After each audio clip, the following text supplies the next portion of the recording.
sama sahabat-sahabat dekat, sama bestie-bestie, sister-sister, semuanya diajak untuk masuk surga bersama-sama, karena surga itu luasnya seluas langit dan bumi. Dan bahkan hadirin, manisnya itu dirasa setelah kita lelah berjuang. Kata Imam Syafi'i, sungguh manis daripada perjuangan itu dirasa setelah engkau lelah berjuang. Karena kadang supaya kita nyaman minum satu minuman dengan dahaga yang terlepas setelah haus panjang, kita butuh rasa panas. Lauk makan yang paling ampuh itu ternyata bukan dengan rendang dulu, ikan dulu, ayam dulu, atau daging-dagingan dulu, tapi lauk makan yang paling ampuh adalah rasa lapar. Ya nggak? Mau makanan seenak apapun, kalau nggak lapar kira-kira enak nggak? Itu lauk yang paling enak. Bahkan untuk merasakan kesejukan butuh panas, supaya kita bisa rasa syukur tentang sejuk itu semakin nikmat. Ilmu makin nikmat kalau kita makin berjuang. Berjuang datang lebih pagi, berjuang jalan lebih jauh, berjuang naik hijat berkali-kali, turun pindah hijat yang satu ke hijat satunya. Insya Allah semuanya jamaah dapat ganjaran terbaik dari Allah. Bismillahirrahmanirrahim. Kita tilawah bersama-sama sambil dibuka Al-Quran surah Al-Qasas. Ayatnya ayat yang ke-34. 34 Quran surah Al-Qasas sampai beberapa ayat ke depan. A'udzu billahi minasy syaithanir rajim. Bersama-sama 1, 2, 3. Bismillahirrahmanirrahim.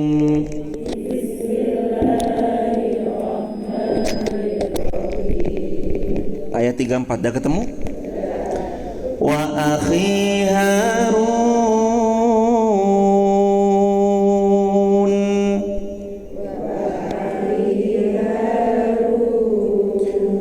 huwa afsahu minni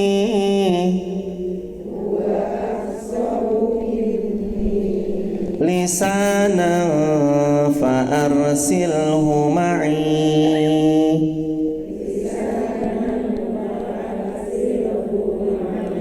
rid'an yusaddiquni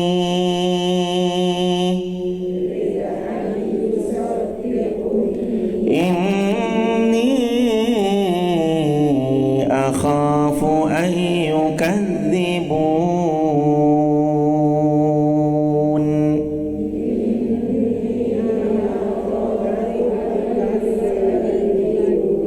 Ayat 35.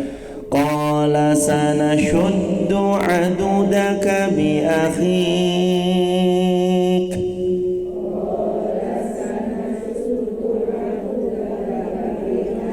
wa naj'alu lakuma sultanan fala yasiluna ilaykuma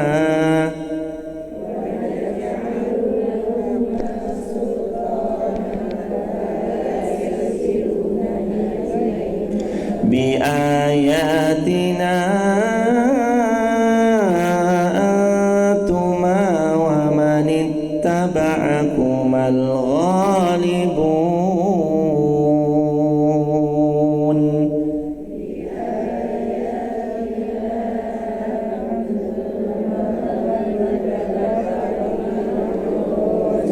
Falamma ja'ahum Musa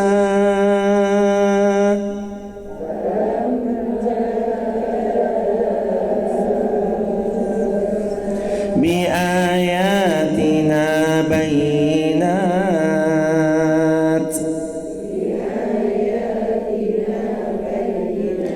qalu ma hadha illa sihrun muftara wa ma sami'na bihadza fi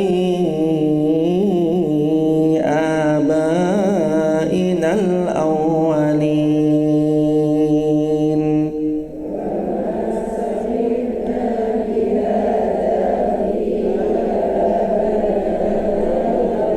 Terakhir, wa qala Musa Rabbi a'lamu biman jaa'a bil huda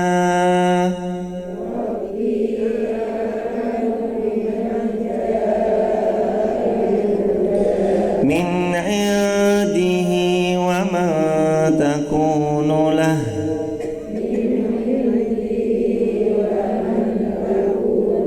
akibatud dar innahu la yuflihudz zalimun.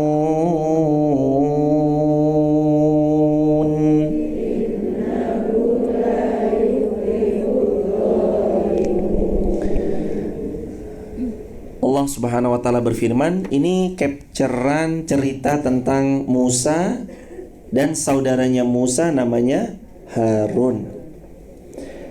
Nabi Musa berkata, wa akhi Harun, saya punya saudara, nama beliau adalah Harun. Huwa afsahu minni, adalah dia Harun, lidahnya, lisannya, retorika ceramahnya, gaya penyampaiannya afsah minni, lebih baik, lebih bagus, lebih keren daripada saya. Poin pertama, ayat ini mengajari kita tentang mengakui kelebihan orang lain. Poin pertama apa hadirin? Mengakui kelebihan orang lain. Belajar seperti Musa. Huwa afsahu minni. Tidak ada orang yang bisa mengakui kelebihan orang lain kecuali orang yang dadanya lapang, hatinya jembar, jiwanya luas.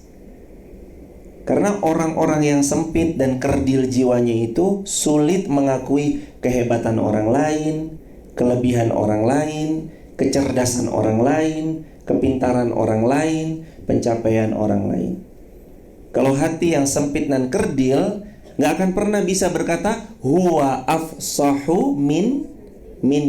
Coba diulangi, huwa afsahu minni. 1, 2, 3. Huwa afsahu minni. Huwa afsah minni. Dia lebih baik daripada saya. Kalau hatinya kerdil, nggak bisa mengucap kalimat seperti yang Musa ucap pada saudaranya Harun. Karena hatinya Musa lapang, hatinya Musa luas, jiwanya itu longgar, menerima kelebihan orang, menerima keunggulan orang, keistimewaan orang yang lebih daripada kita. Maka Musa dengan siap, tegas, dan Musa dengan rendah hati bisa mengucap huwa afsahu minni. Dia lebih baik dari saya. Kalau ana khairum minhu, aku lebih baik, itu kalimatnya siapa? Kan huwa afsahu minni, dia lebih baik dari saya. Ini kalimatnya Musa. Tapi kalau ana khairun minhu, aku lebih baik dari dia, itu kalimatnya siapa? Kalimatnya syaitan. Kalimatnya siapa? Aku lebih baik dari dia. Ini dalam pandangan bukan untuk self-confident, percaya diri, membangun rasa percaya diri ketika sedang berlomba. Tapi ini lagi dalam bahasan, jadilah seorang hamba yang memandang orang lain selalu lebih baik daripada dirinya sendiri. Pernah kita bahas ya jemaah, waktu itu masih bahasan di angka-angka 20-an atau bab ke-20 di kitab, judul kitabnya Arba'in An-Nawawiyah. Jamaah sudah khatam semua, jadi depan saya sudah khatamkan kitab Arba'in Nawawi itu ya ustazah-ustazah semua ini. Waktu kita bahas Arba'in Nawawi, pernah dijelaskan Imam Nawawi mengucapkan, jadilah orang yang memandang kalau usianya lebih tua, sungguh amal solihnya lebih banyak daripada saya. Kalau kepada yang lebih muda, sungguh dosanya lebih sedikit daripada saya yang sudah lebih tua, dosanya terlampau banyak. Dan jadilah orang yang mengucap, sebaik-baik saya lebih baik dia, dan seburuk-buruknya dia lebih buruk diri saya. Orang selalu akan tenang kalau hidupnya tentang introspeksi diri. Dan kita tahu sedari kecil ayatnya. Allah berfirman, qad aflaha man zakkaha wa qad khaba man dassaha. Qad aflah, sungguh kamu pasti beruntung. Man zakkaha, kalau kamu mau terus introspeksi diri. Wa qad khaba man dassaha, sungguh kamu pasti rugi kalau kamu tidak pernah mau introspeksi diri. Belajar poin pertama dari ayat ini, mengakui kelebihan orang lain. Poin yang pertama, dan itu sulit. Sulit nerima kelebihan orang lain, itu sulit jemaah. Kita belajar mengakui, iya dia lebih hebat, iya dia lebih unggul, itu sulit banget. Karena hati ini condongnya la ammaratum bisu, selalu dekat sama yang buruk-buruk, yang hawa nafsu. Hawa nafsu kita kan rasanya inginnya semua nikmat yang dimiliki orang itu pindah ke dia. Atau dalam bahasa Qur'annya namanya hasad. Hasad itu sifat dengki, supaya saat Allah kasih nikmat sama hambanya yang lain, dalam hatinya tuh dia ingin bersegera nikmat yang dimiliki hambanya yang lain pindah kepada dia. Hasad. Wa min syarri hasidin idza hasad, dan dari pendengki manakala dia mendengki. Akhi Harun, saya punya saudara, huwa Harun ini afsahu minni, lebih keren penyampaiannya, hebat retorikanya, bagus banget cara penyampaiannya, lisanan, dari gaya bahasa lisan beliau. Tutur bahasa itu ternyata nomor satu. Berkomunikasi itu ternyata bukan yang ilmu kesekian, ilmu ke-12, 17, tapi ilmu yang nomor satu itu ilmu komunikasi. Ada dokter spesialis ketemu, lalu kita ngobrol singkat. Begitu kami mengeluarkan statement, ilmu nomor satu sepakat nggak dokter tentang komunikasi? Dokter ini bilang sepakat. Kenapa? Ternyata jemaah, dokter yang punya skill komunikasi baik terhadap pasiennya akan jauh lebih bisa menyampaikan informasi keadaan pasien yang sedang ditanganinya kepada pihak keluarga daripada yang tidak. Coba kalau keluarga tiba-tiba tanya habis operasi, dokter gimana kondisi ibu saya? Udah mbak, bentar lagi paling mati. Dengan dokter yang satunya lagi, dokter gimana keluarga kami? Ibu, bapak, ayo sama-sama ikhtiar ya. Saya sudah berikhtiar lewat keahlian saya sebagai seorang dokter. Bapak ibu ikhtiar untuk perbanyak doa. Nanti setelah ikhtiar terbaik kita kembaliin sama Allah. Kira-kira nyaman dokter pertama atau dokter yang kedua? Pasti. Makanya dokter spesialis ini pun bilang, kami sepakat bahwa ilmu yang nomor satu itu ilmu komunikasi. Belajar, ayo bareng-bareng jemaah. Gak ada kita yang lahir langsung bisa pintar berbahasa, gak ada.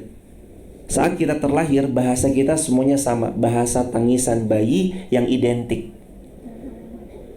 Oe, dah gitu doang. Gak ada yang lahir terus innalhamdalillah nahmaduhu. Ibu-ibu, bapak-bapak lahir langsung ceramah, gak bisa jemaah. Jam terbang. Ketika Harun itu disebut sama Musa, Harun fasih, huwa afsahu minni. Harun punya keahlian yang lebih dari Musa. Musa nabi, Musa rasul, bahkan ulul azmi. Di antaranya ada 5. Siapa aja? 1, urut sesuai zaman, Nabi Nuh. 2, Ibrahim. 3, Musa. 4, Isa. 5, Muhammad. Harun bukan ulul azmi. Musa ulul azmi. ya Nabi, ya Rasul. Tapi Musa, walaupun beliau mahir dalam berceramah, mahir dalam berretorika, menyampaikan tauhid kepada manusia, tetap Musa mengakui keunggulannya Harun. Huwa afsahu minni lisanan. Secara tutur gaya bahasa, pilihan diksi, gaya berretorika, menyampaikan ilmu, Harun itu lebih daripada saya. Afsah minni, lebih baik daripada aku.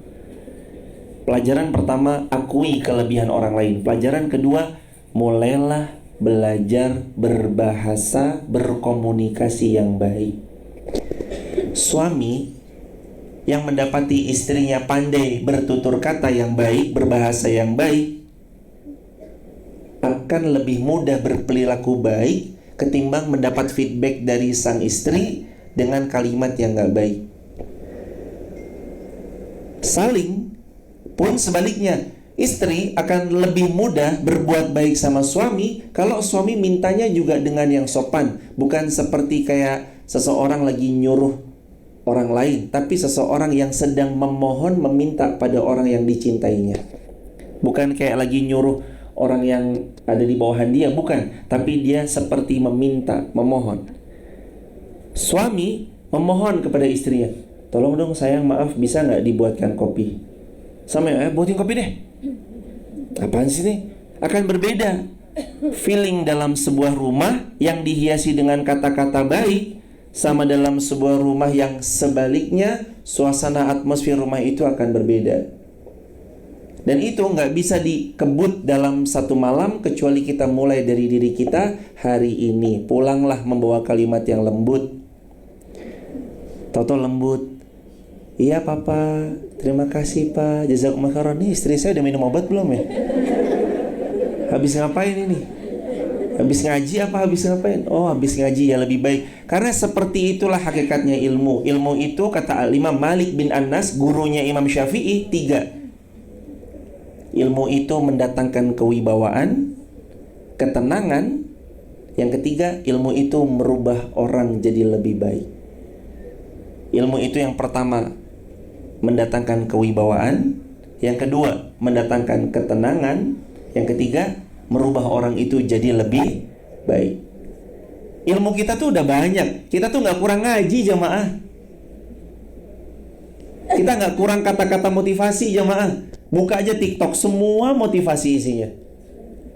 Buka aja Reel, semua kata-kata pembangkit semangat.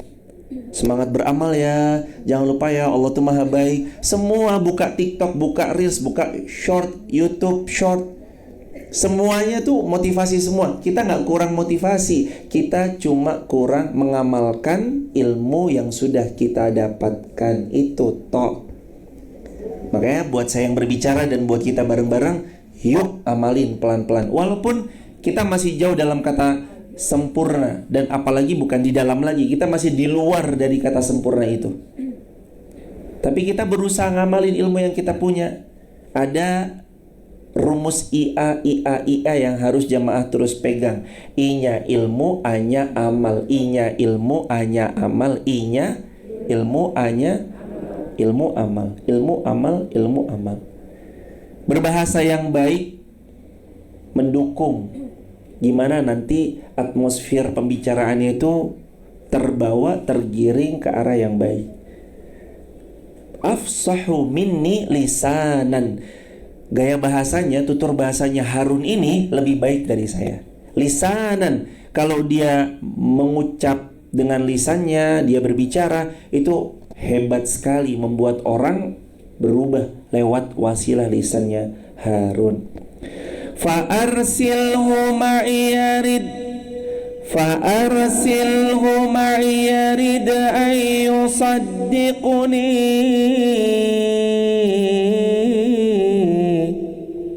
Maka utuslah dia ya Allah untuk menemaniku sebagai orang yang membantuku untuk membenarkan perkataanku. Nomor 3, kalau kita yakin ada orang yang lebih ahli daripada kita, minta tolong dia untuk menemani kita. Kita tahu nih jemaah, ada orang yang lisannya lebih fasih berbicara daripada kita. minta tolong beliau untuk menemani kita dalam urusan masalah kita.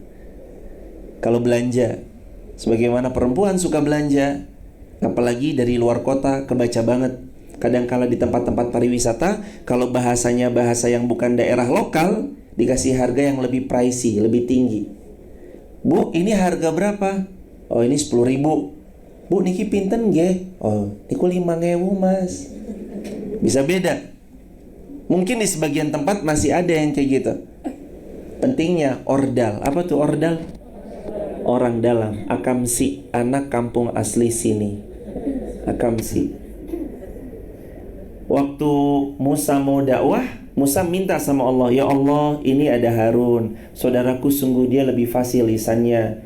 Yang pertama mengakui kelebihan orang lain, yang kedua belajar berbahasa yang baik agar supaya atmosfer hidup kita baik. Karena afirmasi yang diserap diri itu sesuai dengan apa yang diucap. Coba deh jamaah bilang, bisa.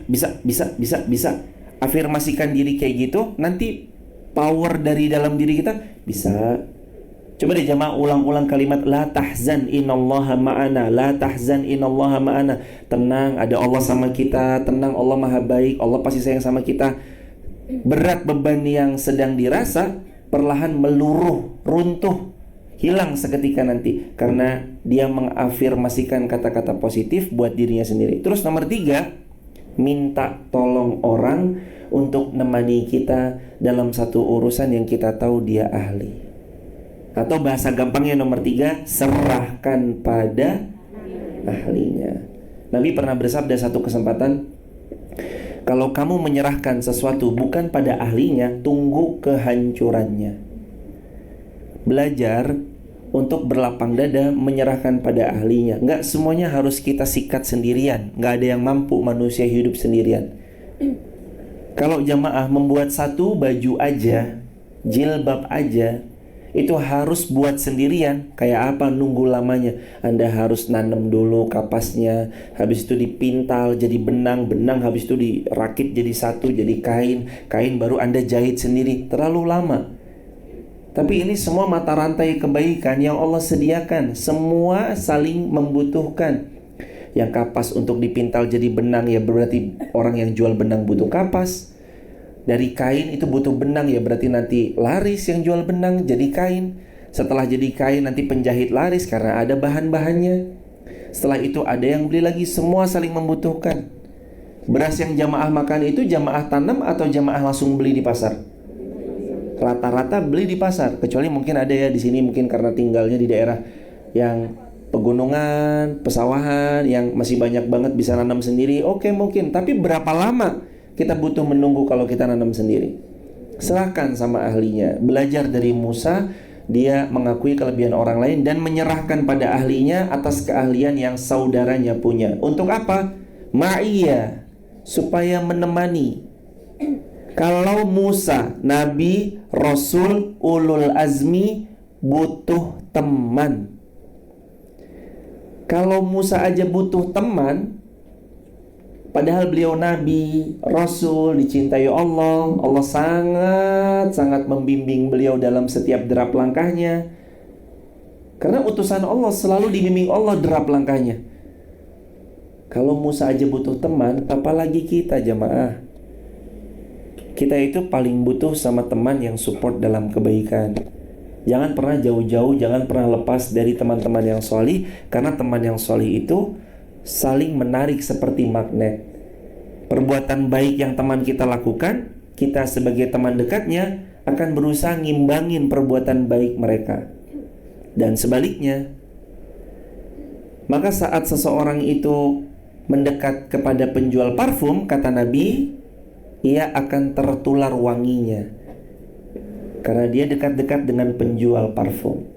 Sebagaimana kata Nabi, riwayat Imam Bukhari, sesiapa yang berteman dengan penjual minyak wangi, maka dia akan tercium semerbak aroma wanginya karena dia dekat dengan penjual minyak wangi. Ada kisah seorang ulama masih muda sedang mau ngisi pengajian di sebuah pondok pesantren, isinya ribuan santriwan dan santriwati. Di dalam mobil, dia duduk di depan sebelah kiri dengan supir beliau di sebelah kanan. pecinya ditaruh jemaah. Nggak kelihatan seperti seorang kiai atau ustadz atau orang yang mau ngasih ceramah. Di perempatan lampu merah ada seorang wanita lalu ngetok-ngetok pintunya mobil si kiai itu. Wanita ini bilang, ajak-ajak kita dong. Wanita ini, wanita yang berpakaiannya itu berpakaian seperti wanita yang hendak menjajakan dirinya pada laki-laki hidung belang. Ajak-ajak kita dong, mau ikut? Iya, ajak-ajak kita dong. Ya udah, kalau mau ikut silahkan. Supir tolong bukain. Pintu tengahnya kebuka, perempuan ini masuk ke dalam mobilnya sang kiai yang mau ngisi pengajian. Begitu masuk ke dalam mobil, biasanya isinya jedak-jeduk. Kali itu dia agak dapat atmosfer yang berbeda karena di mobil isinya adalah murotal Al-Quran. Kayaknya, kata perempuan ini, kayaknya saya salah masuk nih. Tolong dong saya berhentiin di perempatan depan dong. Kata kiai muda ini, yo jangan, tadi kan katanya mau ikut. Emangnya kita mau kemana pak atau mas? Kita mau ngisi pengajian di salah satu pondok pesantren. Aduh, tapi pakaian saya begini. Udah, tenang aja, ikut aja. Sampai di pondok pesantren, karena kacanya gelap semuanya, semua santri, santriwan, santriwati khidmat begini semua. Sampai ke parkiran, kiai ini turun. Lalu kiai ini bilang, tolong ambilin baju yang pantas. Itu ada perempuan, ada bunyai lupa bawa baju. Santriwatinya ngambilin baju muslimah. Lalu sama sang kiai diterima, dikasih ke supir. Pir, tolong kasihin yang wanita tadi. Mobilnya pun dikondisikan, dikosongkan. Perempuan itu lantas kemudian mengenakan pakaian yang syar'i. Wanita ini pelacur jemaah. Tapi ketika masuk di mobilnya kiai, sudah pakai pakaian yang syar'i, keluar dari mobilnya kiai, santriwati berebut menciumi tangannya perempuan itu. Assalamualaikum bunyai, assalamualaikum bunyai. Dalam hatinya dia, ya Allah, hamba ini siapa? Ini lagi ada di dalam mobilnya kiai, pulang udah diperlakukan seperti bunyai. Sang kiai ceramah 1 jam, 2 jam, alhasil terus kemudian dijamu, dihormati, pokoknya luar biasa. Akhirnya pun pulang. Ketika di perjalanan pulang, wanita ini mendapat hidayah. Terima kasih ya Pak Yai, saya sudah benar-benar dapat ibrah dan hikmah dari malam ini. Sungguh ternyata Allah tuh baik ya, nutup aib-aib saya. Selama ini saya tuh malah jauh dari Allah. Saya benar-benar ikrarkan mulai hari ini, terima kasih, saya mau bertobat kembali kepada Allah. Dan kalau diizinkan, biarkan pakaian ini terus saya kenakan, dan izinkan mudah-mudahan saya bisa istiqomah. Akhirnya dihantar pulang sama supirnya. Perempuan ini pun akhirnya berhijrah kembali kepada Allah. Cuma gara-gara apa? Masuk ke mobil kiai. Ingat loh jamaah, seseorang itu tergantung dengan siapa dia berteman. Penjual minyak wangi tercium bau wanginya, keluar dari mobil kiai, kita nggak tahu itu siapa dia, tapi asal keluar dari mobil yang sama dengan kendaraan yang kiainya tunggangi, semua mata santri langsung tertuju pada, oh ini pasti bunyainya. Padahal kita tahu siapa wanita tersebut. Tapi seperti itulah kita kalau melihat dengan siapa kita bergaul. Maka mulai hari ini tuh, letakkan diri kita, eman-eman bawa diri kita untuk hadir ke pertemuan-pertemuan ya, kalau bisa selalu mengingat Allah di dalamnya. Bawa diri kita dengan eman. Kalau barang berharga aja dibawa dengan hati-hati, dengan eman, maka bawa juga diri kita dengan penuh hati-hati. Datang aja ke pertemuan-pertemuan yang membuat kita makin ingat sama Allah, yang ucapannya itu selaras dengan yang dia lakukan. Karena kita tuh butuh itu hadirin. Kata Nabi itu, al-mar'u ala dini khalili. Kawan-kawanmu itu gambaran agama dirimu nanti. Al-mar'u, seseorang itu, ala din, di atas agama, khalili, teman-teman dekatnya. Siapa teman dekat kita? Itu gambarannya 11-12. Siapa teman dekat kita, siapa teman hangout kita, siapa kita menghabiskan waktu yang paling banyak, yang paling dominan. Itu tuh menggambarkan diri kita banget. Fa in khair fa khair, fa in syar fa syar. Kalau baik, pasti nanti kita jadi yang lebih baik. Kalau buruk, punya potensi kita terwarnai jadi lebih buruk dari pengaruh-pengaruh itu. Cari teman, teman-teman. Kalau Musa punya teman, Isa punya hawariyun, Nabi Muhammad SAW punya sahabat dan punya orang-orang terdekat, maka kita juga harus punya sahabat, teman, dan orang-orang terdekat. Cari temannya dari sekarang, jangan sendirian. Tapi saya tuh kayak ngerasa sendiri, saya tuh kayak ngerasa ditinggalkan sama teman-teman lama, saya tuh kayak ngerasa sekarang tuh dijauhin. Baik sangka aja sama Allah. Bukan mereka yang pergi meninggalkan kita itu sebab karena mereka benci kita, enggak. Tapi mereka mungkin lagi cari waktu aja untuk bisa nanti kita kumpul bareng yang bersama-sama tujuannya adalah sampai surga. Kita butuh ya teman-teman. Sekali lagi, jangan lupa akui kelebihan orang. Kalau kita tahu ada yang lebih soleh daripada kita, itu kita butuh banget. Saya selalu sarankan ini sama anak-anak, kita butuh 3 circle. Circle pertama yang lebih soleh daripada kita, kepadanya kita belajar. Yang kedua, yang imbang dalam proses, kepadanya kita sharing. Yang ketiga, yang sedang masih proses awal-awal dan kita sudah agak lebih dulu daripada beliau, kepadanya kita berbagi. Kita butuh yang lebih tinggi daripada kita supaya kita belajar dari beliau. Yang kedua, kita butuh circle yang lagi sama berjuang supaya ada tempat sharing. Terus yang ketiga, kita butuh yang mungkin lagi banget awal-awal supaya kita mengajari pada beliau, berbagi sama beliau.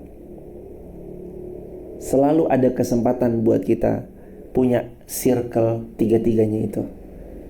Yang lebih solih supaya kita jadi makin solih, yang sama supaya ada tempat sharing, yang sedang awal-awal berhijrah supaya kita ada tempat berbagi.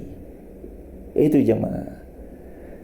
Yang keempat, inni akhafu an yukadzibun.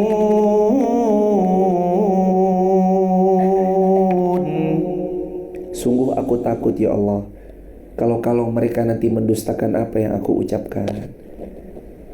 Hadirin tahu gak sih, Nabi Musa aja tetap punya kekhawatiran. Jadi khawatir yang Anda sedang alami hari ini itu wajar sebagai manusia. Inni akhaf, ya Allah, saya kok takut ya. Inni akhaf, ya Allah, saya kok khawatir ya. Ayyukadzibun, nanti mereka dustain saya lagi. Ketakutan itu bahkan Nabi Musa pun punya. Nabi Musa tuh punya rasa khawatir. Ini aku akhaf, takut, khawatir, cemas, meragu, melangkah. Tapi Allah selalu meyakinkan Musa, udah Musa jalan aja. Wa an alqi asok, udah Musa lempar aja tongkatmu. Itu kan cara Allah meyakinkan Musa. Kalau hari ini kita lagi khawatir, cemas, takut, kok rasa-rasanya kok kayak suami saya gak berubah-berubah ya. Udah saya suruh ajak sholat berkali-kali, sekali, 2 kali, 3 kali, 100 kali, kok masih belum sholat ya. Itu kekhawatiran yang harus dibantah. Gimana cara bantah rasa khawatir? Yakin aja, ajak aja, melangkah aja, terus contohkan kebaikan. Jangan bosan-bosan ngajak, jangan bosan-bosan sharing. Cari waktu yang tepat, tata diksi terbaik, pilih gaya bahasa yang santun. Laki-laki gak suka digurui, maka seperti bukan menggurui, tapi tetap kena maksud yang ditujukan. Cari jemaah. Khawatir itu selalu ada dalam hidup ini, dan sampai kita mati itu sampai ada. Bahkan dikatakan oleh ulama, ciri-ciri orang beriman itu diantaranya adalah khauf warroja. Ada rasa khawatir tapi tetap berharap. Khauf, ada rasa khawatir, warroja, tapi tetap berharap. Orang beriman itu bahkan melihat dosa kecil itu seperti gunung besar yang siap menimpa dan membinasakan dia. Orang fasik ngelihat dosa kecil cuma kayak lalat nempel di hidungnya yang bisa dia kebaskan kapanpun dia mau. Itu bedanya orang beriman dengan orang fasik. Orang beriman ngelihat satu kekhawatiran yang sedang dia rasa bukan untuk membuat dia ragu dalam melangkah, tapi dia tahu khawatir ini dihadirkan supaya kita makin yakin dalam melangkah. Karena setelah kita ragu, itu ada yakin. Di balik keyakinan yang kuat, ada keraguan yang sirna. Sengaja dia sirnakan. Musa sebagai nabi tetap adalah, walaupun kita tahu ya jamaah, beliau nabi, rasul, ulul azmi, dapat wahyu, tapi kita tahu beliau manusia, punya perasaan sama seperti kita. Bedanya tentu saja beliau lebih mulia, disayang Allah dan dapat wahyu, dan kita tidak. Tapi sebagai manusianya, Musa tuh ada rasa khawatir. Kekhawatiran itu wajar. Kalau berlebihan itu yang tidak wajar. Semua segala sesuatu itu kalau berlebihan tetap enggak baik. Ambil porsi khawatirmu, hempaskan jauh-jauh, serahkan pada Allah, lakukan saja yang terbaik. Untuk teman-teman yang anaknya lagi ngampus di luar Wonosobo, untuk hadirin yang sedang tertatih-tatih berjuang, untuk hadirin semua tentang yang sedang mengkhawatirkan masa depan. Apa masa depan yang kita khawatirkan? Kalau toh pun kita naik pesawat, kita yakin sama pilot, walau kita nggak kenal dia. Kenapa terus kita meragukan Allah, padahal Allah yang menulis skenario terbaik dalam hidup ini untuk kita? Kalau pilot yang tidak engkau kenal, kalau masinis yang tidak kamu ketahui siapa namanya, engkau percaya bahwa ia pasti membawamu pada tujuan yang engkau tuju. Kenapa enggak sama Allah? Kenapa kita enggak yakin? Kenapa kita seolah mempertanyakan?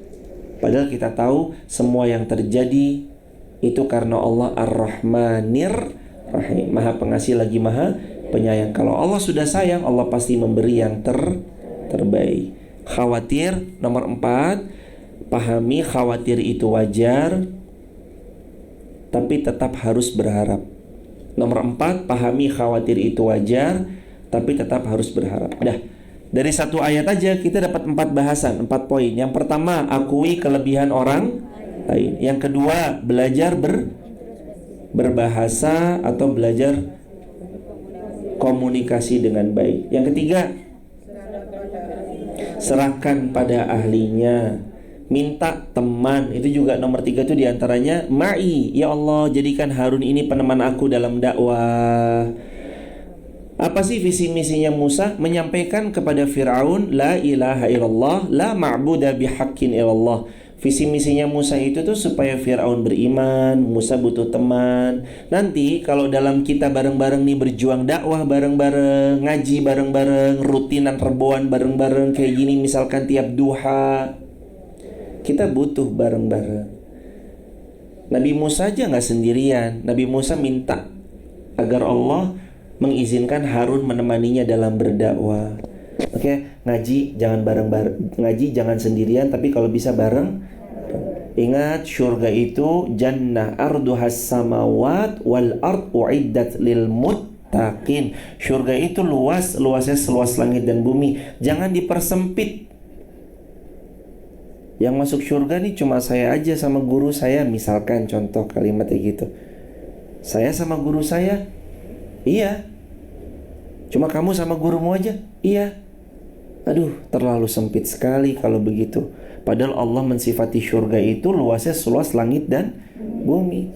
Beda guru berlapang dada, karena pasti guru akan membawa asar kepada murid-muridnya. Asar tuh bekas jejak. Sebagaimana gurunya, seperti itulah muridnya. Gurunya bertemu, fine, adem ayam, gak ada masalah. Kadang antar sesama muridnya ini yang bersinggungan, bersenggolan. Padahal beliau nggak ada masalah. Seperti dahulu misalkan seorang ulama namanya Imam Ahmad bin Hanbal ketemu Imam Syafi'i. Imam Syafi'i dengan kunutnya, Imam Ahmad tidak dengan kunutnya, tapi beliau berlapang dada menerima perbedaan. Hari-hari ini yang agak-agak nggak mudah itu berlapang dada menerima luasnya perbedaan fikih. Padahal fikih itu luas. Hati kita harus lebih luas. Yang membuat dikit-dikit ribut, dikit-dikit berantem, bertengkar, gelut. Yang di sini Allahu Akbar, yang di sini Allahu Akbar, lalu kemudian mereka saling memaki. itu kadang biasanya sempitnya hati, tidak bisa menyikapi perbedaan secara fikih dengan luasnya hati yang lapang. Maka jamaah mulai hari ini belajar hatinya dilapangkan. Kalau menerima perbedaan masalah fikih, jangan dikit-dikit tiba-tiba ngejudge, tapi minta sama Allah agar kita dilapangkan hatinya menerima perbedaan. Kayak sujud, tahu nggak Rasul pernah bersabda riwayat Abu Daud apa? Sujudmu dengan tanganmu boleh, sujudmu dengan lututmu dulu boleh. Yang nggak boleh sujudmu dengan jidatmu, itu lah nggak boleh. Ya kan gitu. Sujud kita dengan tangan kita kan boleh. Nabi yang membolehkan riwayat Abu Daud. Sujud dengan lutut duluan boleh. Nabi juga yang membolehkan. Kalau di luar itulah, sujudnya dengan salto dulu misalkan, dia membuat sesuatu yang kiranya Nabi pun, sahabat pun gak pernah sedikit pun ngasih tahu itu sama kita, maka ini perlu dipertanyakan. Tapi selama, oh iya Rasul pernah ngamalkan, lalu kemudian Sayyidina Umar pernah mengamalkan, ayo lapang dada. Belajar lapang dada menyikapi perbedaan. Ingat, kita butuh teman dalam perjuangan dakwah. Saya berdoa semoga insya Allah 1 tahun, 5 tahun, 10 tahun, 15, 20 tahun ke depan akan lahir dari hadirin semuanya anak-anak pejuang agama Allah yang kelak akan melanjutkan dan meneruskan setiap tanaman baik yang orang tuanya sudah tanam, yang sekolah di Madinah, di Mesir, atau di luar negeri, atau di dalam negeri, nanti pulang kembali mengabdi kepada Wonosobo. Kami kan pemain naturalisasi ya. Kami kan pemain naturalisasi. Artinya dari Depok Kubah Mas pindah ke Wonosobo.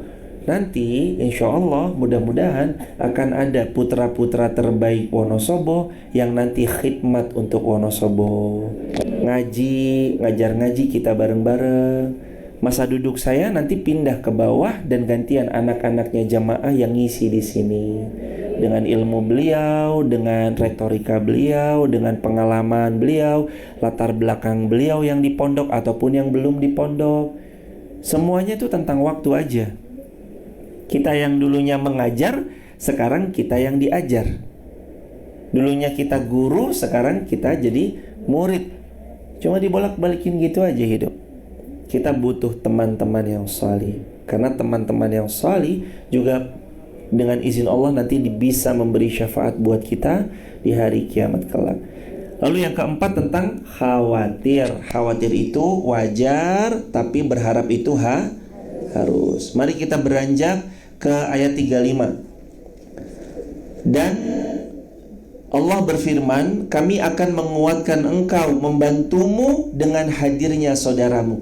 Kuatnya dakwah karena persaudaraan. Kuatnya dakwah karena saling bahu-membahu dalam menyampaikan kebaikan. Jamaah, kayak kalau bisa dianalogikan, tiap-tiap kita punya dosis yang berbeda. Ada yang dosisnya 1 cukup langsung sembuh, ada yang butuh 12 baru sembuh. Ustadz, ustazah, kiai, tuan guru nanti kembali kepada cocok-cocokan. Tapi nggak semua satu orang mampu merangkul semua pihak.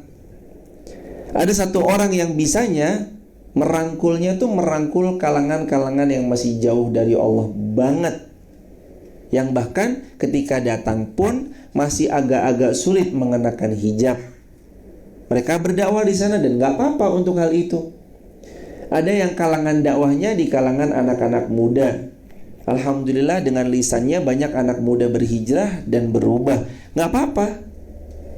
Ada yang segmen dakwahnya itu adalah di kalangan yang senja, yang bahasannya nggak jauh dari bahasan tentang alam kubur, persiapan kematian. Karena kalau kita bawa tema-tema aku cinta kamu, kamu cinta dia, yang dengerin mbah-mbah semua, hanya akan terjadi krik-krik dalam bahasan.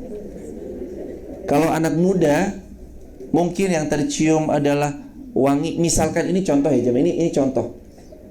Kalau misalkan dalam bahasan yang muda-muda adalah dalam bahasan yang seperti itu, maka bahasannya menyesuaikan. Segmentasi itu nggak bisa dirangkul hanya dari satu orang.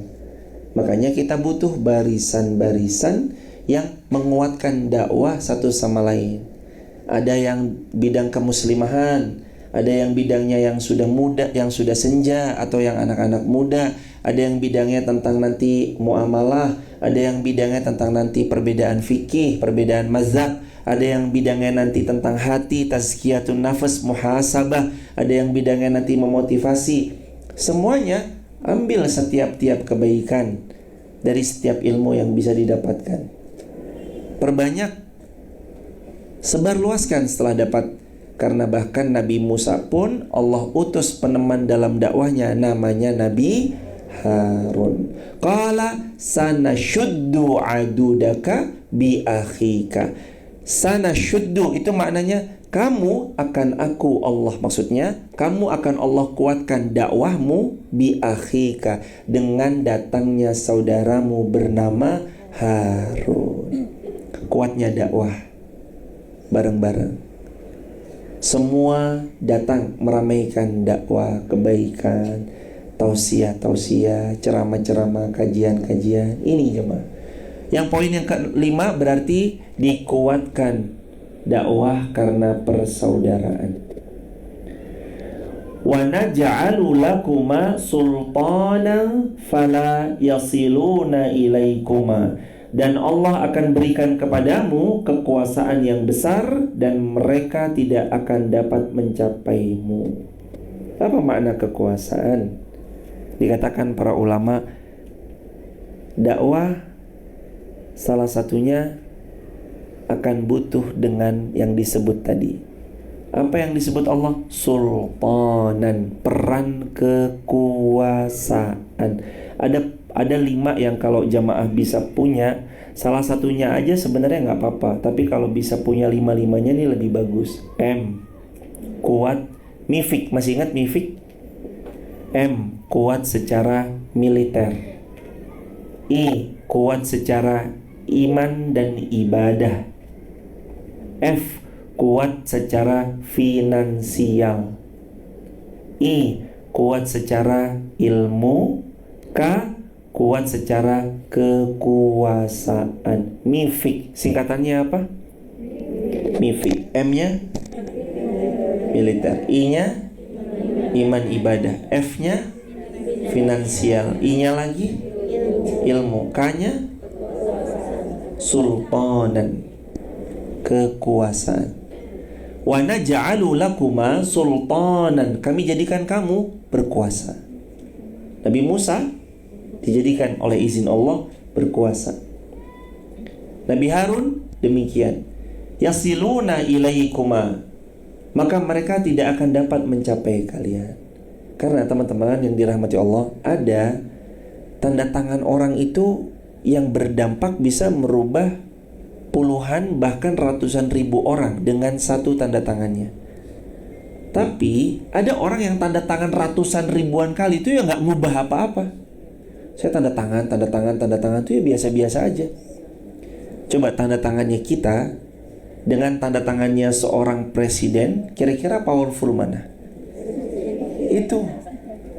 Bahkan ada yang bukan cuma sepulau Jawa dengan satu tanda tangannya berubah 290 juta jiwa. Satu tanda tangan.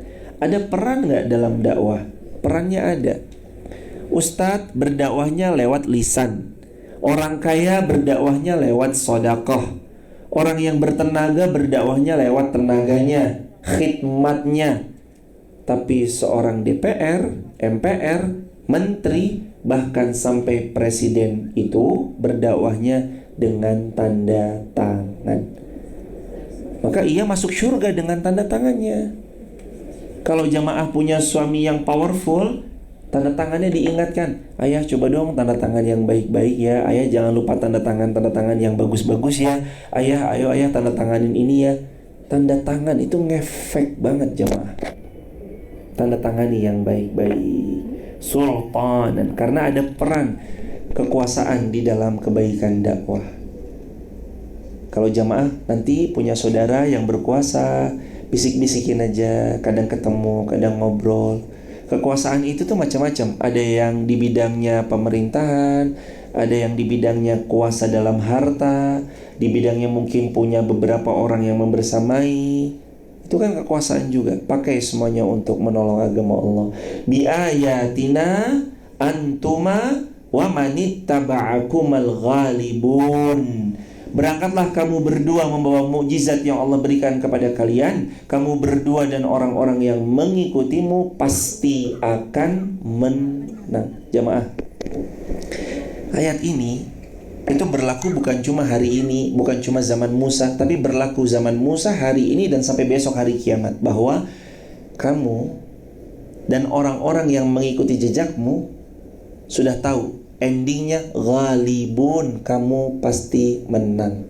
Apapun drama-drama yang menghiasi setiap episode perjalanan kebaikan, endingnya pasti menang. Enggak mungkin enggak. Zamannya Namrud ada Ibrahim. Ibrahim pasti menang. Walaupun banyak drama, dibakar.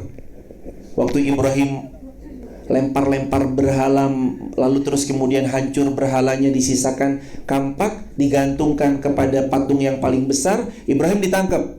Ibrahim, ini kamu yang hancurin berhala-berhala kami ya? Kalau kamu mau tahu, tanya aja sama tuh patung yang paling besar. Dia gak hancur, tuh kampaknya dikalungin di sana. Dalam Al-Quran Allah cerita, itu dalam Al-Quran.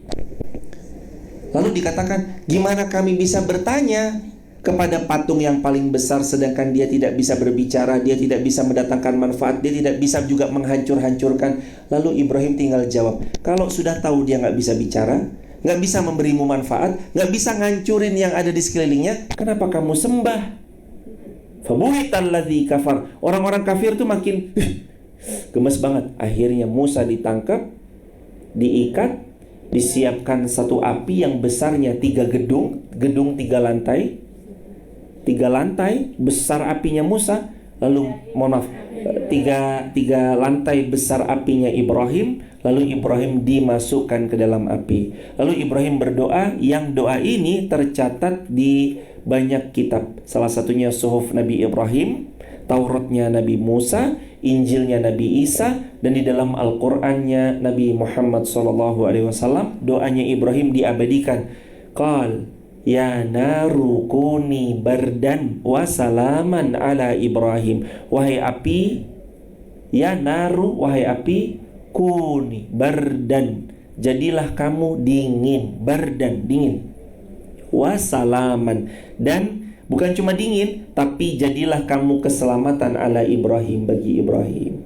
Kalau dingin doang, mati. Karena ada orang yang mati kedinginan. Tapi narukuni bardan wasalaman, dingin dan menyelamatkan. Jadi orang-orang ngelihat Nabi Ibrahim tuh kayak dibakar. Kasihan Ibrahim, iya kasihan ya. Tapi Ibrahim mah di dalam santai, sejuk. Begitu apinya reda, orang-orang menyingkirkan abu. Tapi begitu dia lihat di tengah-tengah, disangkanya Ibrahim sudah habis menjadi debu, dia melihat Ibrahim tersenyum. Itulah makar-makarnya orang tuh gak akan pernah bisa mengalahkan kebenaran dan kemenangan. Makanya kita tahu Allah berfirman dalam Al-Quran, bi ayatina antuma wa manittaba'akumal ghalibun. Antuma, kamu berdua, Musa, Harun, wa manittaba'akuma, dan orang-orang yang mengikutimu, ghalibun, pasti akan menang. Siapa yang mengikuti Musa dan Harun? Bawah-bawahnya nabi-nabi sampai Rasulullah Muhammad SAW. Rasul menang loh. Tapi walaupun dengan beragam macam dinamikanya, Rasul secara umum menang. Dan kita orang-orang yang mengikutinya, wa manittaba'akuma, dan yang ngikutin jalurnya kenabian. Kita mengikuti Rasulullah, mengikuti Rasul-Rasul sebelum Rasulullah Muhammad. Kita ikuti mereka, ghalibun, kita pasti menang. Tapi dinamika harus dialami. Ingat, Rasulullah pernah diusir, tapi tahun kedua Hijriah Rasul menang di perang Badar. Tahun ketiga Hijriah Rasul kalah di perang Uhud. Tahun kelima Hijriah Rasul menang di perang Khandaq. Tahun ketujuh Rasul kalah. Tahun ke-8 Rasul menaklukkan kota Mekah. Begitulah hidupnya Rasulullah, kadang menang kadang kalah. Kita tahu itu dinamika dalam hidup. tapi ujungnya adalah ghalibun. Orang-orang yang mengikuti Rasul pasti menang. Tenangkan diri kita jemaah, nggak usah khawatir. Tuh ada LG-LG-an tuh Ustadz, LG yang tambahannya BT itu yang LG. Wah, nanti gimana nih generasi kita nih, jadi generasi yang ngamalin kaum Lut nih, gimana nih? Tenang jemaah, udah yang penting sergap ngaji, berangkat ngaji, anak-anak diawasi, kasih pendidikan yang benar, ajarin Quran, guru-gurunya juga dipilihkan guru-guru terbaik yang dihadirkan, dah insya Allah aman wes. Karena kita tahu ujung-ujungnya pasti menang. Wah tapi dia kan kampanyenya, udah tenang aja ya, kalau dia kampanye yuk kita kampanye juga. Maksudnya kampanye bukan yang 2024, kampanye yang kebaikan gitu ya. Kalau ada yang mengkampanyekan tadi amala qaumi Lut, kita mengampanyekan yang kebaikan, mengkampanyekan yang pokoknya yang menyenangkan, membahagiakan, ngajak orang sholat, ngajak orang bersolawat pada baginda Rasulullah SAW dengan penuh adab, mengajak orang berderma, sedekah, mengajak orang untuk memfasilitasi kebaikan-kebaikan. Udah, insya Allah aman terkendali. Karena kita tahu itu cuma drama-drama aja. Ntar mungkin mereka dikhawatirkan akan bla bla bla bla bla, tapi ujung-ujungnya ghalibun. Ujung-ujungnya apa? Ghalibun. Ujung-ujungnya pasti akan dimenangkan Allah Subhanahu wa taala. Terakhir, falamma ja'ahum Musa biayatina bayyinatin qalu ma hadza illa sihrun muftara wa ma sami'na bihadza fi abainal awwalin. Ketika Musa datang kepada mereka, dakwahkan mereka, membawa mujizat yang nyata, mereka berkata, Musa mah tukang sihir. Sihirnya ini dibuat-buat, dan kami tidak akan pernah mendengar yang seperti ini, dan kami tidak pernah mendengar yang seperti ini pada nenek moyang kami terdahulu. Karena sihirnya Musa itu di luar nalar mereka, nggak habis fikri, di luar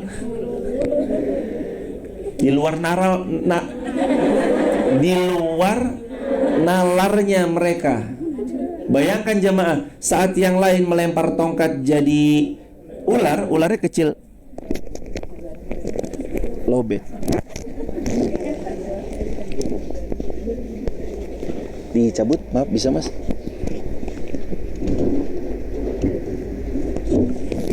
Ban siap semuanya. Ini kisah nanti kita insya Allah lanjutkan besok karena sudah jam 8.57. Tapi intinya di luar nalarnya, karena tongkatnya yang lain itu dilempar jadi ular yang kecil.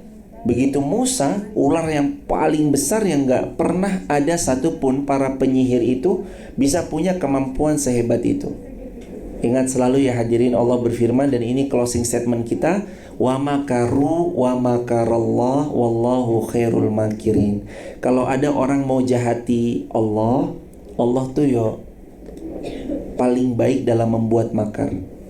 Dan makar-makar orang yang mau berbuat jahat terhadap Allah pasti binasa dengan sendirinya, karena Allah sebaik-baik pembuat makar. Wa makaru wa makarallah. Mereka buat makar, tapi kan Allah lebih jago.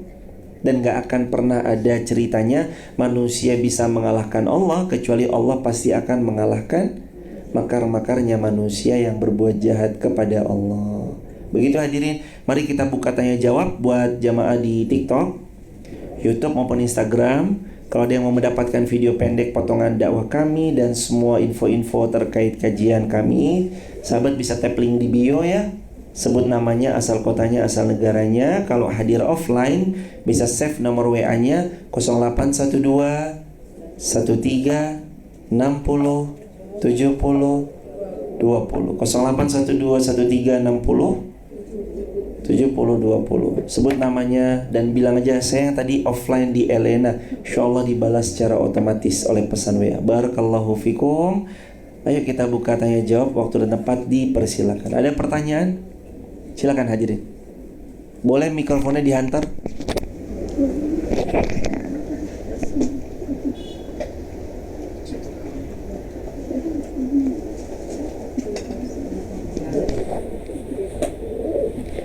Ahlan.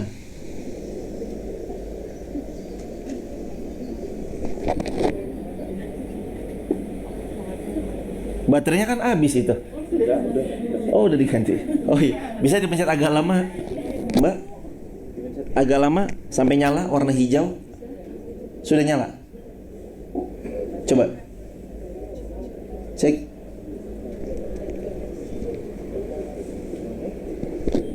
Dah. Assalamualaikum warahmatullahi wabarakatuh. Waalaikumsalam warahmatullahi wabarakatuh. Saya mau izin bertanya. Jadi di desa saya itu ada sebuah perkumpulan, dan di perkumpulan itu tujuan saya ikut dalam perkumpulan ada beberapa sering ada seminar untuk pelatihan UMKM. Nah, sepengetahuan saya, begitu saya masuk ternyata di sana ada juga kegiatan yang namanya koperasi. Dan di koperasi itu setiap anggota itu wajib membayar, dan uang yang terkumpul di koperasi itu nanti boleh dipinjamkan ke seluruh anggota. Dan jika anggota meminjam itu ada kelebihannya. Iya, ada jasa, dan nominalnya setiap peminjaman 1 juta itu jasanya sekitar 15.000 per bulan. Yang saya tanyakan, apakah jika saya masuk ke dalam kelompok anggota tersebut dan saya mengisi kas koperasi dan uang koperasi itu dipinjamkan dengan jasa, apakah saya termasuk melancarkan riba? Jazakumullah khairan jazak. Terima kasih.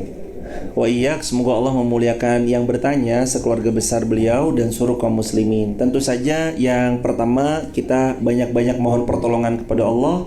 Semoga Allah Subhanahu wa taala memudahkan kita untuk terhindar dari yang sifatnya riba dan hal-hal yang meliputinya. Kembali kepada konsep riba dulu. Kullu qardin jarra manfaatin fahuwa riba. Yang namanya riba itu setiap piutang yang diambil manfaat di dalam itu, maka itulah riba. Kalau tadi hutang 1 juta, dia sekian bulan angsurannya, katakanlah 10 bulan, dan dia mengembalikannya 1.150.000 karena 15.000 per bulan itu adalah tambahan bunga atas pinjamannya, maka jelas itu riba. Dosakah riba? Allah langsung jawab, Al-Quran surah Al-Baqarah 275, wa ahallallahu al-bai'a wa harramar riba. Jual beli itu halal, riba itu haram. Koperasi itu artinya orang itu bersama-sama untuk satu tujuan. Mereka berkooperasi itu artinya sekelompok orang itu mengeluarkan satu dana untuk satu tujuan. Nggak semuanya ada haramnya, tapi tergantung mekanismenya. Kalau mekanismenya yang tadi ditanyakan, tentu saja itu adalah riba. Dihindari lebih baik, dan berusahalah untuk menghindarinya. Tapi kalau berkooperasinya begini nih, ayo kita kumpulin uang yuk, sejuta.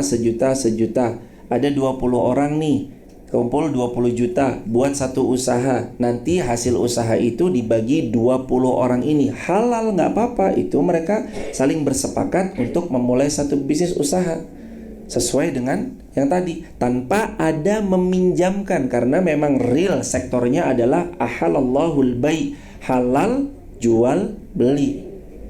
Atau yuk patungan yuk 20 orang. Berapa? Saya 20 juta, berarti 20 juta kali 20 orang 400 juta. Yuk bangun misalkan minimarket. 400 juta itu jadi minimarket, terus kemudian dibagikan kepada orang yang punya saham 20 juta tadi, kepada 20 orang itu silakan.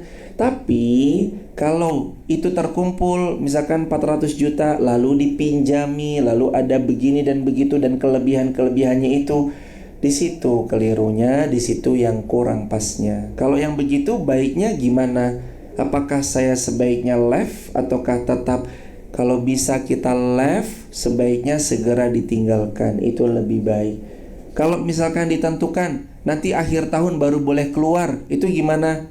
ingkari dengan hati. Nabi bersabda, wadzalika ataful iman, itulah selemah-lemahnya iman. Kita ingkari dengan hati, nanti akhir tahun kita langsung mencukupkan diri. Baiknya seperti itu. Mungkin teman-teman ada di antara kita yang sudah pernah, atau mungkin lagi tetap sampai sekarang masih berkecimpung di yang seperti itu. Tapi yakin aja dalam hati, Allah tuh tahu kok kita mau kembali ke Allah. Allah tuh faham betul kok kita mau pulang ke Allah dalam sebaik-baik keadaan. Maka berusahalah hutang segera dilunasi yang punya, dan saya berdoa mudah-mudahan segera lunas hutangnya. Dan berjanjilah jangan buka-buka lagi pintu hutang. Mampu beli belum mampu, itu aja dipakai terus. Kalau belum mampu ya sabar. Setelah kalaupun ada yang pernah terjerat riba, berjanjilah ini yang terakhir kalinya. Dan kalau teman-teman walaupun ini kok ini tulisannya kayaknya ada embel-embelnya apa ya, embel-embelnya kok ada kayak bahasa Arabnya ya. Tapi walaupun embel-embelnya ada kalimat-kalimat bahasa Arabnya, kalau pada praktiknya tetap ada kelebihan dari jumlah pinjaman, sebaiknya tinggalkan. Loh kok ini ada Arab-Arabnya tapi kok katanya ini, tapi kok saya pinjam 1 juta suruh balikinnya tetap aja 1.200.000. Udah, sebaiknya ditinggalkan. Emang paling nyaman hidup tanpa hutang. Paling nyaman hidup tanpa? Ayo jamaah, bisa kok. Allah Maha Kaya, Allah Maha Baik. Jadi begitu Mbak yang bertanya, sebaiknya ditinggalkan. Terkait mensupportkah daripada transaksi itu, karenanya itu dipakai untuk menjual, kalau kita menaruh ke sana ya termasuk ikut andil. Tapi Allah tahu kan kita hanya menaruh untuk keperluan kepentingan tadi, pelatihan skill dan segala macamnya.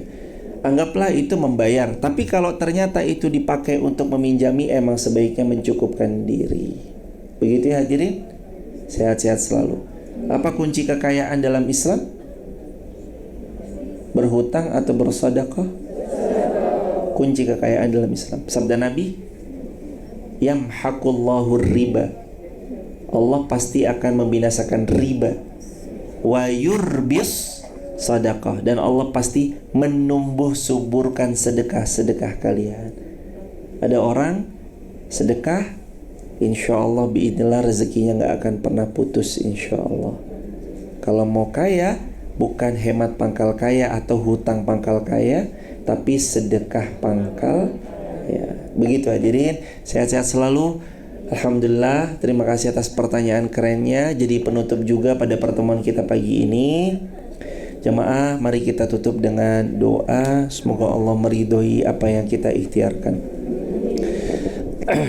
A'udzu billahi minasy syaithanir rajim. Bismillahirrahmanirrahim. Alhamdulillahi rabbil alamin. Hamdan naimin, hamdan syakirin, hamdan yuafi ni'amahu wa yukafi'u mazidah. Rabbana lakal hamdu kama yanbaghi li jalali wajhikal karim wa azimi sultanik. Allahumma ighfir lana dhunubana wa liwalidayna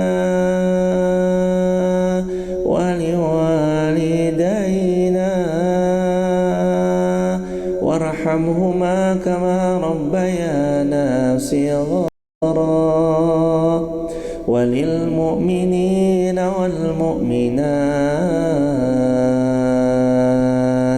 wal muslimina wal muslimat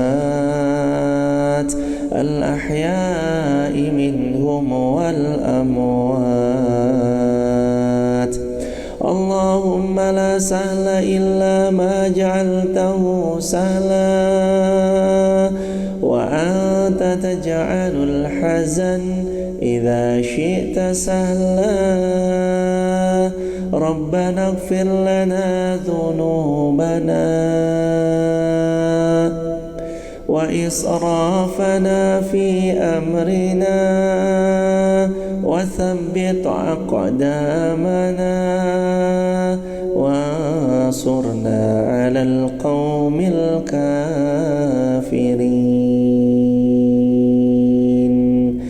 Ilahana ya Allah, ampunkan dosa-dosa kami ya Allah, ampunkan dosa kedua orang tua kami ya Allah. Sayangi beliau ya Allah sebagaimana beliau menyayangi kami sepanjang masa.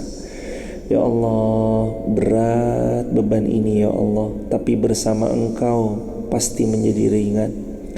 Berat hidup hamba yang hamba sedang jalani ini ya Allah, tapi dengan pertolongan-Mu semua menjadi mudah. Sungguh tiada yang memudahkan kecuali Engkau, tiada yang meringankan beban hamba kecuali Engkau.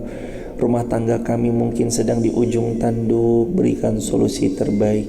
Anak-anak kami sedang bermasalah, berikan ya Allah solusi terbaik. Bisnis kami sedang ruwet, runyam, orang-orangnya pergi meninggalkan SDM-SDM yang tidak amanah. Selalu ya Allah Engkau datangkan sebagai ujian.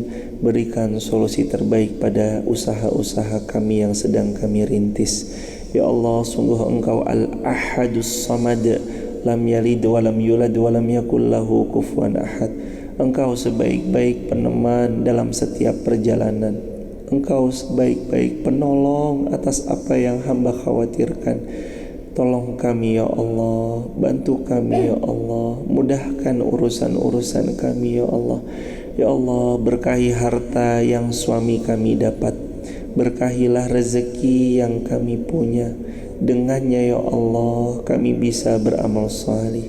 Kami tidak sedang kekurangan rezeki sejatinya, kami tidak juga kekurangan harta sejatinya, tapi kami sedang kekurangan rasa syukur kepada Engkau. Itu yang membuat kadang sebanyak apapun uang tidak pernah cukup. Ya Allah, jadikan hati kami hati yang selalu cukup, hati yang merasa qanaah, hati yang kemudian banyak syukurnya kepada Engkau. Ya Allah, anugerahi kami jiwa yang lapang memaafkan. Banyak orang pergi, banyak orang datang. Yang datang membawa pelajaran pun ada, yang pergi membawa luka pun ada. Maka lapangkan hati ini untuk memaafkan siapapun, memaafkan orang-orang yang pernah zalim kepada kami. Ya Allah, orang tua kami telah wafat, lapangkan kubur beliau ya Allah. Jadikan riyad min riyadil jannah ya Allah. Izinkan kami kelak berkumpul bersama orang tua kami di syurga-Mu kelak ya Allah. Ya Allah, sungguh orang tua kami ada yang masih hidup. Mudahkan ya Rahman, mudahkan kami bakti pada beliau, mudahkan kami taat pada perintah beliau, mudahkan kami menemani hari-hari masa tuanya dengan kebaikan. Izinkan ada rezeki yang Engkau izinkan kami untuk berbagi pada orang tua kami ya Allah. Beliau belum sempat berhaji, izinkan kami berangkatkan beliau haji tahun 2024 nanti. Beliau belum pernah berumrah, izinkan kami membawa beliau berumrah di tahun 2023 ini. Sungguh ya Allah, tidak pernah kami sangka dari mana kami akan bisa memenuhi panggilan-Mu. Tapi Engkau tidak pernah kurang jalan memanggil kami berhaji lagi, berumrah lagi.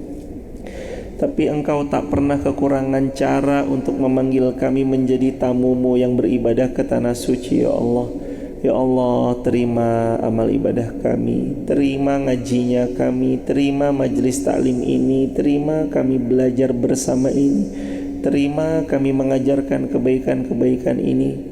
Ya Allah, ganti dengan yang lebih baik, yakni syurga firdaus-Mu tanpa hisab.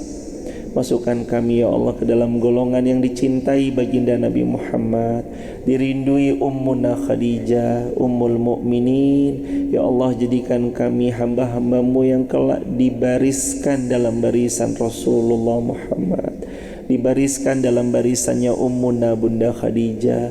Anugerahkan ya Allah anugerahkan kepada kami syafaat Rasulullah sallallahu alaihi wasallam. Naungan-naungan yang Engkau berikan tiada naungan kecuali naungan-Mu ya Allah. Ya Allah, telah lama kami jauh dari-Mu, sekarang waktunya kami mendekat. Izinkan kami terus dekat seperti awal kami mendekat padamu ya Allah. Hadirkan lagi perasaan awal-awal kami berhijrah. Hadirkan lagi perasaan semangat awal-awal kami mengaji. Hadirkan lagi perasaan-perasaan indah untuk kami kembali kepadamu, munajat, menangis, berdoa di sepertiga malam. Tidak ada yang menolong kami kecuali Engkau. Tidak ada yang membawa hati ini condong padamu kecuali Engkau. Jauhkan kami dari kejahilan ya Allah. Sungguh telah sampai pada kami usia yang semakin senja, usia yang sudah bukan lagi untuk main-main, usia yang bukan lagi untuk berhura-hura semata. Usia-usia ini usia semakin dekat. Pulang kami kepada Engkau ya Allah. Pulangkan kami dalam keadaan bahagia. Istiqomahkan kami dalam iman. Izinkan kami semua kelak wafat di Mekah Madinah. Wafatkan kami dalam keadaan husnul khatimah.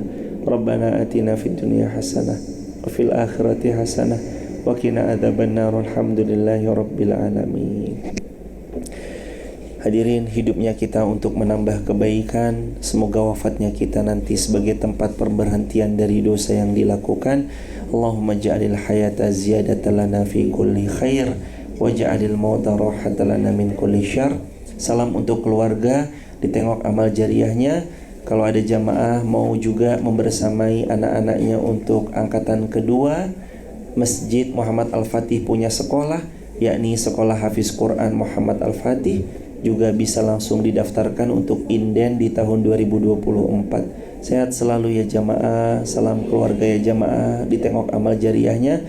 Semoga istiqomah wafatnya husnul khatimah. Assalamualaikum warahmatullahi wabarakatuh. Buat teman-teman yang mau bergabung di grup WhatsApp kajian kami, silakan tap link di bio, sebut namanya, asal kotanya, asal negaranya. Berkah selalu. Assalamualaikum warahmatullahi wabarakatuh.